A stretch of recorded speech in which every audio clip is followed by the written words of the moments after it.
If you struggle with addiction, please contact a health professional, addiction specialist, or call a crisis helpline for support.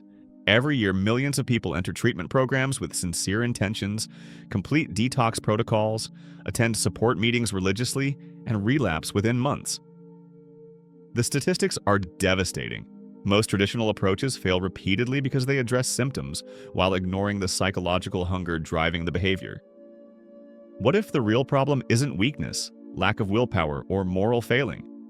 What if addiction represents something far more profound that Carl Jung discovered through decades of working with alcoholics and analyzing the human psyche? Jung revolutionized addiction understanding by recognizing it as misdirected spiritual seeking. While society treats addiction as a medical disease or character defect, Jung saw it as the psyche's desperate attempt to fill an archetypal void, a hunger for transcendence, meaning, and psychological wholeness that modern life systematically denies. The addict isn't broken. They're unconsciously seeking something legitimate through illegitimate means. Jung's insights emerged from direct clinical experience with addicts and his famous correspondence with Bill Wilson, co-founder of Alcoholics Anonymous. His psychological framework explains why some people become addicted while others don't, why certain substances or behaviors become irresistible, and most importantly, how to redirect that same psychological energy toward genuine transformation. The solution doesn't lie in fighting the addiction, but in understanding what it's really seeking. The spiritual thirst hypothesis. Jung's most profound insight about addiction came through his work with Roland Hazard, a wealthy American businessman who sought Jung's help for chronic alcoholism. After extensive analysis failed to cure Hazard's drinking, Jung delivered a shocking verdict. Medical and psychological treatment alone couldn't help him. Only a genuine spiritual experience might save his life. In his 1961 letter to Bill Wilson, Jung explained his reasoning.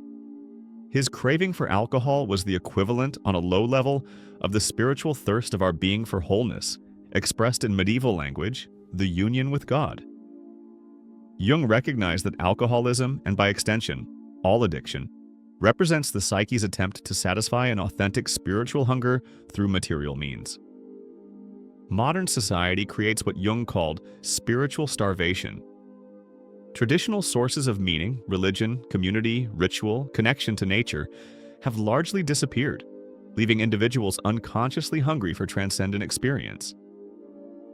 Addictive substances temporarily provide what the psyche actually seeks: altered consciousness, relief from ego-driven anxiety, temporary union with something larger than the isolated self. Jung observed that addiction often begins during periods of spiritual crisis or existential emptiness. The substance or behavior initially works.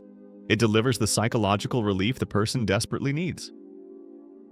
The tragedy occurs when this temporary solution becomes a permanent trap, creating physiological dependency while failing to address the underlying spiritual vacuum. The Latin phrase spiritus contra spiritum, spirit against spirit, became central to Jung's understanding. As he wrote to Wilson, "You see, alcohol in Latin is a spiritus, and you use the same word for the highest religious experience as well as for the most depraving poison." The helpful formula, therefore, is spiritus contra spiritum. Recognize that addictive craving often intensifies during moments of existential emptiness. These are actually calls for a deeper meaning, not necessarily for the substance itself.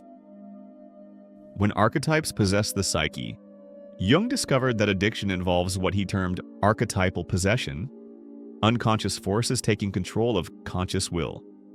The addict becomes temporarily overwhelmed by powerful psychological energies that operate below the threshold of awareness, making rational decision-making nearly impossible during episodes of craving. According to Jungian psychology, archetypal possession occurs when these ancient psychological patterns accumulate energy without proper conscious integration. Modern life provides few sanctioned opportunities for ecstatic experience, mystical states, or controlled ego dissolution. The psyche then seeks these experiences through whatever means available: alcohol, drugs, compulsive behaviors, regardless of consequences. Jung emphasized in his work on archetypes that these forces are neither good nor evil. They're natural psychological energies that become destructive only when repressed or misdirected. The impulse toward transcendence is legitimate. The problem lies in its expression through addictive substances rather than healthy spiritual practices. The phenomenon explains why addicts often describe feeling not like themselves during episodes of use. They're literally not themselves. They're temporarily possessed by archetypal energies seeking expression. Understanding this removes moral judgment while providing a framework for addressing the underlying psychological dynamics. As Jung noted in his studies of possession, possession is dangerous when a person is unaware that it has taken place, and so they are behaving under the compulsion of unconscious forces. The possessed person may suppose they are in conscious control, when actually they're being driven by autonomous psychological complexes. Treatment approaches that ignore archetypal dimensions often fail because they attempt to suppress natural psychological forces rather than redirecting them. Jung advocated finding healthy ways to honor these energies through meditation, creative expression, meaningful ritual, or authentic spiritual practice. Notice when addictive urges coincide with feelings of existential emptiness or desire for transcendence. These moments reveal the archetypal hungers driving the behavior. The shadow integration pathway. Jung's approach to addiction differed radically from moral condemnation or medical suppression. He advocated what he called accepting the shadow, acknowledging and integrating the dark aspects of personality rather than fighting them.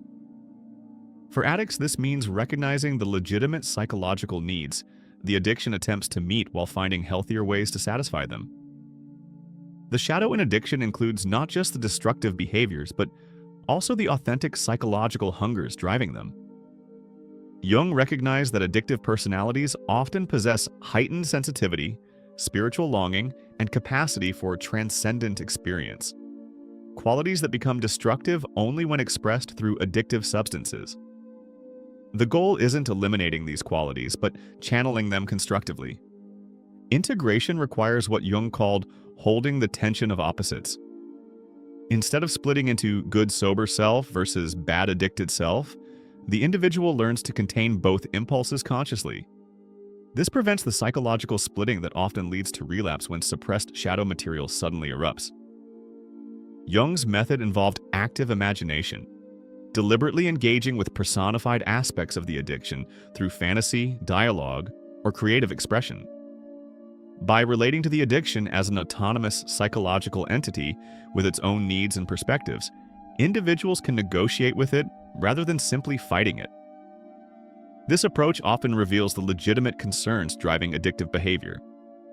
The process requires accepting that the addictive impulse contains valuable psychological energy that needs redirection rather than elimination. Jung noted that many recovered addicts become exceptional healers, artists, or spiritual teachers because they've learned to channel their intensity constructively rather than destructively. Shadow integration doesn't mean indulging addictive behaviors. It means understanding their psychological function while developing conscious alternatives. The energy that drove addiction becomes available for creative and spiritual pursuits when properly integrated. Practice dialoguing with your addictive impulses as if they were separate entities with legitimate concerns. Ask what they really want beneath the surface craving. Jung's research revealed that addiction treatment fails when it focuses only on symptom removal, while ignoring the spiritual and psychological vacuum that created the problem initially. The individual who achieves genuine recovery doesn't just stop using, they discover what their soul was actually seeking all along. Authentic transformation occurs when someone recognizes their addiction as a misdirected search for transcendence, meaning, and psychological wholeness. The same intensity that drove destructive behavior becomes the foundation for genuine spiritual development. The former addict often becomes more psychologically developed than those who never face such extreme inner conflicts. Jung's correspondence with Bill Wilson helped establish the spiritual foundation of 12-step recovery, but his insights extend beyond traditional treatment approaches. Anyone struggling with compulsive behavior can benefit from understanding the archetypal and compensatory dynamics driving their actions. The ultimate paradox Jung discovered: the individual courageous enough to face their addiction completely often finds the very transcendence they were seeking through substances. the spiritual thirst that created the problem becomes the source of its solution.